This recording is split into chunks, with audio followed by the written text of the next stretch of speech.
Dave, hi. Hi, Amy. Thanks for joining me for coffee. What are you drinking today?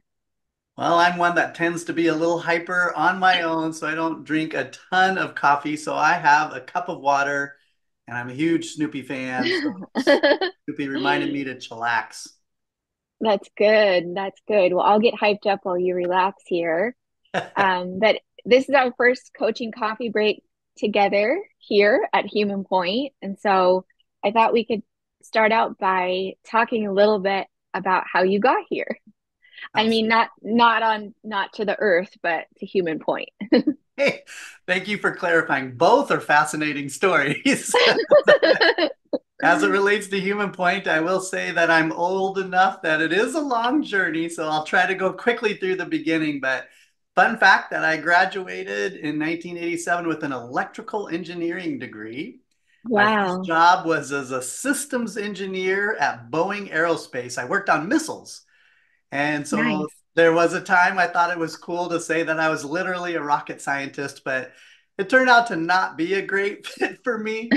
That lasted for a couple, 3 years. And then amazingly, one of the best things that ever happened to me is again, I'm old enough to have found and gotten a job at Microsoft through a want ad in the Sunday paper. So that seemed Wow. miraculous. And my first role was working on Excel. This was back when no one knew what Excel was. And to say that that was an exciting time to be at Microsoft is an understatement. It was so much fun. The camaraderie, everything was very intense, so much intensity there. And I loved every second of it. And I worked there for about 8.5 years, and I had a pretty standard career progression, I guess, for Microsoft. And by the time I left, I was a manager for a team of about 25, 30 people working on Office when all the products came together. I was one of the people that worked on bringing Clippy into Office, if you remember Clippy. And then my last job was to take Clippy out of Office because Yeah, it Clippy wasn't wasn't very that good. popular, Dave. No, I know. I don't know if I'd tell people about Clippy, honestly. It was such a valuable lesson learned. There was a good idea behind it, but we didn't implement it well. And so, yeah, there was some humility around that. It's always good to be reminded to not take yourself too seriously.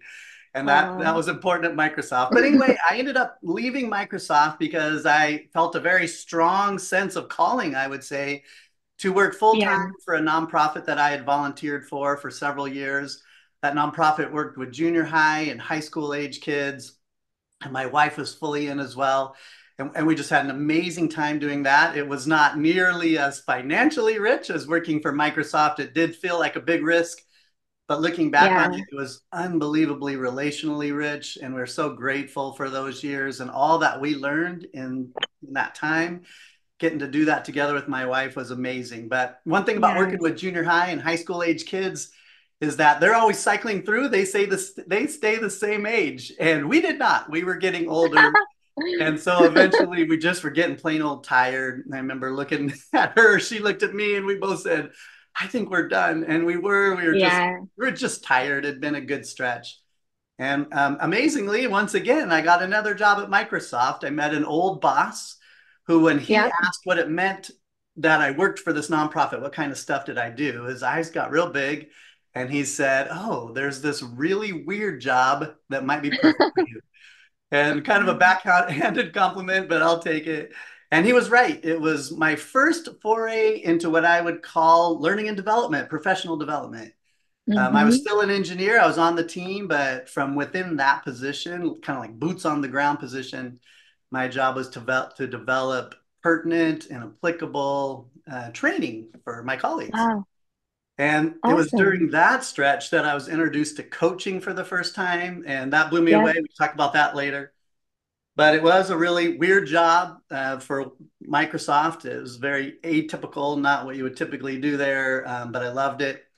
And it eventually ran its course, like all things do. And I was in a more typical, I would say, technical program manager role, which really wasn't a great fit for me anymore. That just wasn't my passion to come up with the next great feature in a Microsoft product. yeah, But the one thing that kept me going at Microsoft that I was always a fan of was the giving culture there that started from the very beginning. right.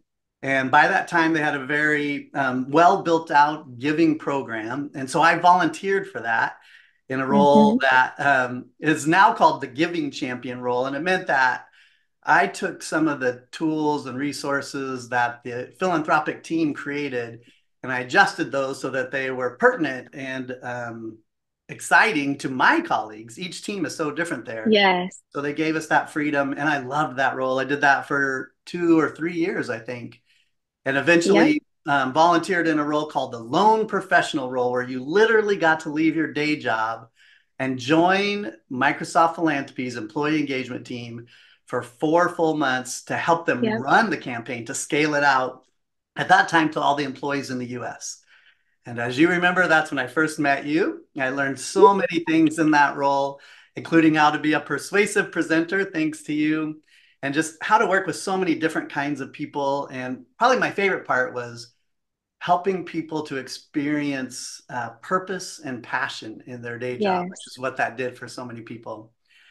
So thankfully, with that experience, those 3 or 4 years of being super involved in the giving campaign, it actually led to something that once again was really fortunate timing. I was probably going to leave Microsoft and maybe go back to work for a nonprofit, but there was a role that opened up on the employee engagement team where I Yep. could full time run the giving campaign. And that meant I got to work with you once a year, every year. I think that was 7 or 8 For years. yes. Yes. And So that was, so we've been collaborating for a while now, Dave. So it's, yeah, now we just switched you switched jerseys, but we're yep, still working together, which is yep. really cool. Oh, it is so cool. If I'm not mistaken, the first time we met, back when I was a lone Hmm. professional, I said very early, I want to work for you someday. I Yeah. No, remember I that. think you So said one day I'm going to work at Human Point. I want to work with you. there it is. And Yeah. so, And then you said it periodically, yeah, and I said, okay, maybe this is the year. And then you're like, I have another year in me. And yep, so that went on. And but this year, this past year, you finally decided to retire. yeah. And how many months did you fish before you got antsy? Yeah, to your point, I finally got to the point where I didn't have another year in me. Once again, got tired and missed my favorite hobby, fly fishing. So I took 5 months off, Yeah. got a lot Yep. of fly fishing in, visiting my kids that live in various parts of the Rocky Mountains where there's great fly fishing, and just had a great time. But was so excited the whole time to know that I was coming to work for you and Human Point, where I could really live my passion for coaching Yeah. and learning and development, all that stuff. Awesome. We're thankful that you're here, and you shared a moment ago that you weren't passionate about creating the next feature in the product, but what I know about you is you're passionate about people and helping people develop. And True. so tell us a little bit about why you're so passionate about coaching as a development model. Yeah. I'll be honest, at first I was skeptical about coaching when I first heard about it. I don't know if you remember this, but there was a time where it seemed like everybody was becoming a life coach. Yeah. And it just seemed weird to me. I didn't understand it. Hmm. But over the years, I had a few folks tell me they thought that I thought like a coach. And so I finally looked into a Yeah. certification program and I was blown away as I went through that because Hmm. I would say it's such an incredibly practical way to affect change. What Yes. I've experienced and I've experienced in my friends and colleagues is that it seems to be part of the human condition that eventually we get stuck in a rut. Yes.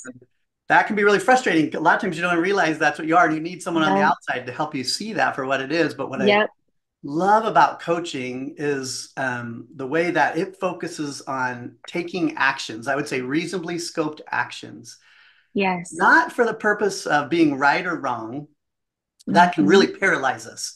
I think a lot of times we're Yes. afraid to take an action because what if it's not the right action? But if it's a reasonably Yeah. scoped action and the purpose of that action is to learn, when you focus on that kind of a growth mindset thing, it Hmm. changes everything.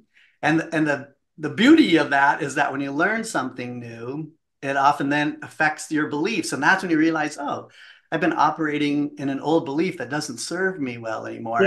And Yes. you see the beginnings of a new belief, which now allows for new actions, new learnings, new beliefs. And you spin right out of that rut you get stuck in, and life feels really Yes. good again. And I love that process for myself, for others, and coaching, I think, facilitates that really well. Absolutely. And so you see how it makes a difference in people's lives. Oh, yeah. I've seen it make a huge difference in people's lives. And it can happen pretty quickly, actually. It's kind of Yeah, exciting that way.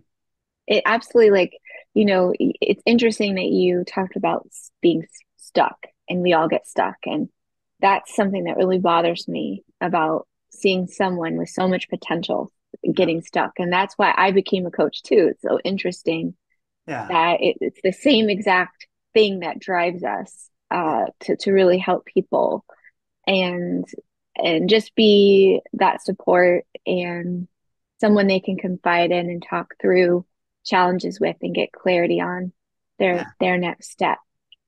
Yeah. And it's such I don't take it lightly. I think it's such a an important role and such a cherished role that time we spend with people at those moments in their lives. Holy, I consider it a huge honor that somebody becomes that vulnerable and honest with you, which I found happens in coaching relationships. And I think to the point you're Right. making, and this is the tagline of Human Point, which is why I've always wanted to work for Human Point, just that every human being has so much potential. And when you're stuck in a rut, that's when you're Yeah. likely to not see that. And just a little bit of help and a little bit of nudging can really help that person realize, oh, I'm the one that can Yeah.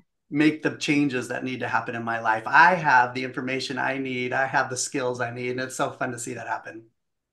Awesome. We're so glad you're here, Dave. After 20 years of working with engineers, we finally have an engineer on the team. Hey, So, welcome, cheers, and cheers thanks. to you, and cheers to the next chapter at Human Point, where there is no maximum to human potential.